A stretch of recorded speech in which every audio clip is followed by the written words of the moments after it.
यह कहानी प्राचीन ग्रंथ महाभारत के समय की है, जब कुरुक्षेत्र शुरू होने वाला था। युद्ध के मैदान में दो बड़े सेनाएं आमने सामने खड़ी थी। एक तरफ कौरवों की सेना थी और दूसरी तरफ पांडवों की सेना। पांडवों की ओर से महान योद्धा अर्जुन युद्ध के लिए तैयार खड़े थे। उनके रथ के सारथी स्वयं भगवान कृष्ण थे। जब अर्जुन ने अपने सामने देखा तो उन्हें अपने ही गुरु द्रोणाचार्य, दादा भीम पितामह और कई रिश्तेदारों को युद्ध के लिए खड़ा पाया। यह देखकर अर्जुन का मन बहुत दुखी हो गया। अर्जुन ने अपना धनुष नीचे रख दिए और भगवान कृष्ण से कहा, हे कृष्ण, मैं अपने ही परिवार का गुरु से कैसे युद्ध कर सकता हूँ। मुझे यह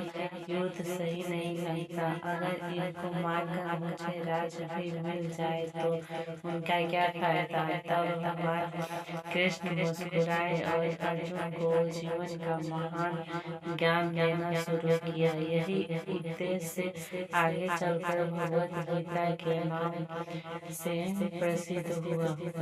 कृष्ण ने अर्जुन से कहा, हे अर्जुन, यह शरीर नश्वर है लेकिन आत्मा अमर है। आत्मा ना कभी जन्म लेती है और ना ही कभी मरती है, इसीलिए मृत्यु से डरना नहीं चाहिए। जो जन्म लेता है उनकी मृत्यु निश्चित है और जो मरता है उसका फिर जन्म भी निश्चित है।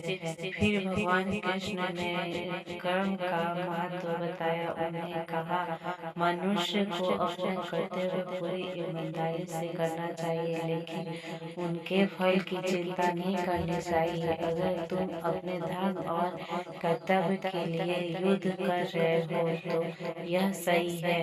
कृष्ण ने अर्जुन को यह भी बताया कि जब भी धरती पर अधर्म बढ़ता है और धर्म कमजोर हो जाता है, तब भगवान किसी न किसी रूप में अवतार लेते हैं और धर्म की रक्षा करते हैं। इनके बाद भगवान कृष्ण ने अर्जुन को अपना विराट रूप दिखाया। उस रूप में अर्जुन ने पूरे ब्रह्मांड को कृष्ण के भीतर देख सूर्य, चंद्रमा, देवता और पूरी सृष्टि उस दिव्य रूप में दिखाई दे रही थी। यह देखकर अर्जुन निश्चित हो गए और उनसे समझ में आ गया कि कृष्ण कोई साधारण मनुष्य नहीं बल्कि स्वयं परमात्मा भगवान है।